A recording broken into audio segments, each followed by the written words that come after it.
किसी भी कंपनी के अंदर मटेरियल को जब परचेस किया जाता है तो मटेरियल को लेकर के अलग अलग लेवल डिसाइड कर दिए जाते हैं। अभी लेवल का मतलब क्या है, तो आप इसको इस तरह से यहाँ पे समझे। देखिए, जैसे हमने यहाँ पर डिस्कस किया था यहाँ पर कि ज़्यादा मेटेरियल अगर कंपनी परचेस कर लेती है, ज़्यादा कच्चा माल परचेस कर लेती है, तो वो भी कंपनी के लिए एक तरह से लॉस हो कहलाता है। क्यों? कोई कंपनी की ज़्यादा कैपिटल ब्लॉक हो जाएगी, ज़्यादा पैसा कंपनी का लग जाएगा उस रॉ मटेरियल को परचेस करने में।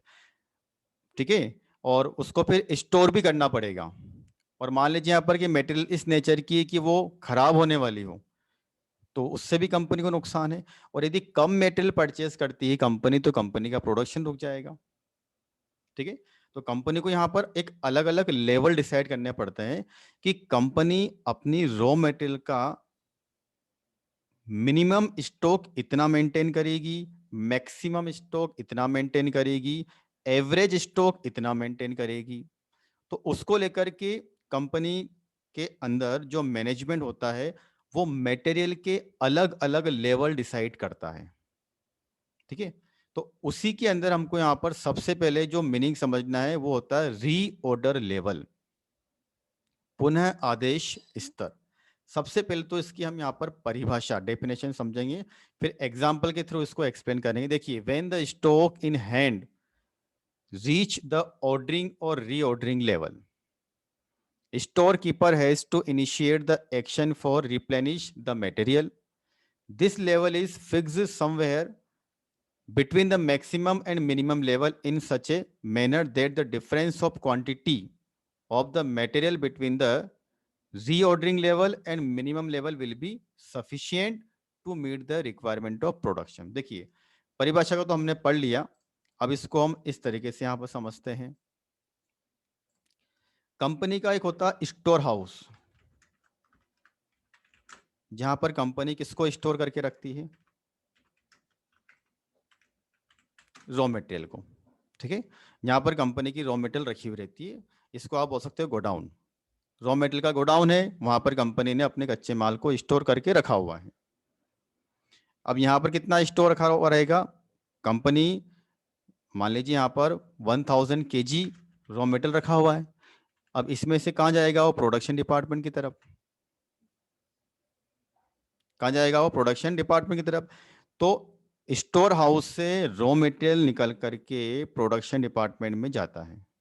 अब जैसे ही हम यहाँ पर स्टोर हाउस से रॉ मटेरियल को बाहर निकाल करके उसको प्रोडक्शन डिपार्टमेंट में इशू कर देंगे, तो उससे क्या होगा? वो रॉ मटेरियल कम हो जाएगी। क्या हो जाएगा? वो रॉ मटेरियल कम हो जाएगी। मान लीजिए, मान लीजिए एक दिन में, एक दिन में company 250 KG raw material consume कर रही है। प्रोडक्शन की प्रोसेस में, प्रोडक्शन में कंपनी 250 किलोग्राम कच्चा माल यहाँ पर काम में लेती है। और अभी हमारे जो वेयर हाउस है, जो गोडाउन है कच्चे माल का, वहाँ 1000 किलोग्राम रॉ मटेरियल रखा हुआ है। ठीक है। अब ये जो 250 केजी रॉ मटेरियल है, ये किस में से बाहर निकलेगा?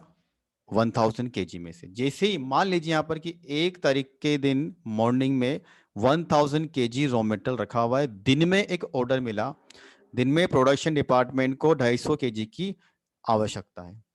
तो 1000 केजी में से 250 केजी रॉ मटेरियल 1 तारीख को काम में आ गया। ठीक है। अब दिन में कंपनी के पास कितना मेटेरियल बचा हुआ? अभी भी 750 केजी बचा हुआ है। ठीक है। अब उसके बाद फिर से क्या होगा? 2 जून को कंपनी को फिर कितने की रिक्वायरमेंट रहेगी? फिर 250 की रिक्वायरमेंट रहेगी, क्योंकि ये जो एक दिन का जो रेट है, एक दिन में कंपनी 250 केजी 250 किलोग्राम कच्चा माल काम में लेती है अपने प्रोडक्शन की प्रोसेस में। तो देखिए, अभी भी कंपनी के पास वेयर हाउस में, गोडाउन में कितना केजी माल रखा हुआ है? 750 केजी। ठीक है। कंपनी ने क्या किया? फिर इसमें से कितना बाहर निकाला? 250।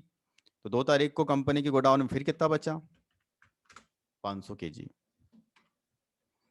कितना बचा? 500 केजी। ठीक है। अब देखिए, अब 3 तारीख को अगर मान लो कंपनी फिर से यहां पर 250 KG raw material warehouse से, स्टोर हाउस से बाहर निकालती है, तो फिर वेयर हाउस में, स्टोर हाउस में कितना गुड्स बचेगा? 250 केजी। अब मान लीजिए कि हम बात करते हैं कि कंपनी जब रॉ मटेरियल को परचेज करने का ऑर्डर पास करती है, तब कंपनी को 2 दिन लगते हैं उस माल को प्राप्त करने में। तो अभी 2 तारीख को कंपनी के गोडाउन में 500 केजी रॉ मटेरियल रखा हुआ है, और इधर कंपनी को यह भी मालूम है कि जब कंपनी बाजार से, सप्लायर से माल परचेज करती तो कम से कम 2 दिन लगते हैं, जिसको हम बोलते हैं ना लीड टाइम। 2 दिन में गुड्स आएगा कंपनी के पास में। ठीक है। अब आप ये सोचिए कि 2 तारीख को जैसे ही 250 kilogram raw material store house से बाहर निकलता है, उसके बाद जो गोडाउन है, जो स्टोर हाउस है, उसका बैलेंस कितना बचा? कितना मेटल रखा हुआ है? 500 केजी। अब जैसे ही वो रॉ मटेरियल का बैलेंस 500 केजी टच हुआ, कंपनी का मैनेजमेंट इसी दिन एक ऑर्डर पास करेगा नया रॉ मटेरियल परचेस करने को लेकर। मान लीजिए यहां पर कि कंपनी ने इस दिन 1000 केजी, इसको भी हम आगे एक्सप्लेन करेंगे कि 1000 कैसे आया। मान लीजिए 500 केजी रॉ मटेरियल मंगाने के लिए एक ऑर्डर पास कर दिया। अब आप बताइए, 2 तारीख को ऑर्डर पास हुआ दिन में शाम को, अब कंपनी के पास वो आइटम कब तक आएगा? 3 तारीख को नहीं आया, 4 तारीख को नहीं आया, 5 तारीख को आया। अब आप देखिए क्या होगा, क्योंकि 2 तारीख को नाइट में ऑर्डर पास किया गया, ये मानना आप यहाँ पर, तो 2 दिन लगते हैं, तो 5 तारीख को मॉर्निंग में वो आइटम आने वाला है। ठीक है। तो 5 जून तक कंपनी के पास रॉ मटेरियल आने वाला नहीं है। ठीक है। अब इधर हम 3 तारीख की यदि बात करते हैं, तो 3 जून को कंपनी फिर प्रोडक्शन करेगी। तो प्रोडक्शन करने के लिए उसको स्टोर हाउस से फिर क्या करना होगा? उसको स्टोर हाउस से फिर से रॉ मटेरियल बाहर निकालना होगा। तो स्टोर हाउस में कितना बैलेंस है अभी यहाँ पर? 500 केजी। तो 500 केजी में से उसने 250 केजी और बाहर निकाला, अभी भी कितना रखा हुआ है?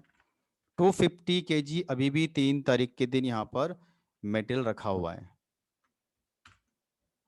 रखा हुआ है।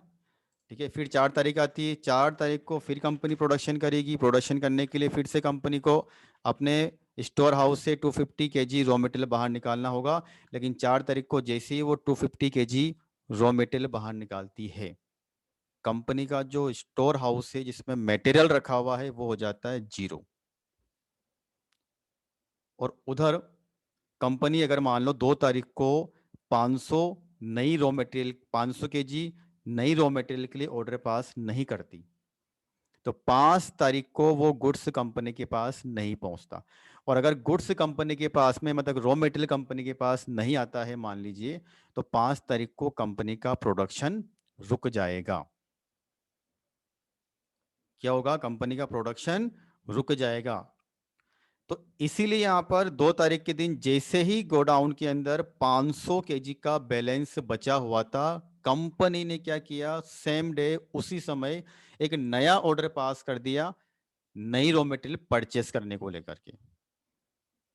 तो अब आप डेफिनेशन देखिए, जब वेयर हाउस के अंदर, स्टोर हाउस के अंदर रॉ मटेरियल का स्टॉक एक लेवल को टच कर लेता है, एक लेवल पर आ जाता है, और उसके बाद में एक नया ऑर्डर पास किया जाता है, तो जिस लेवल पर नया ऑर्डर पास किया गया, नया ऑर्डर कितने का पास किया गया वो अलग मैटर है, लेकिन जिस लेवल पर वो ऑर्डर पास किया गया उसको बोलते हैं री ऑर्डर लेवल।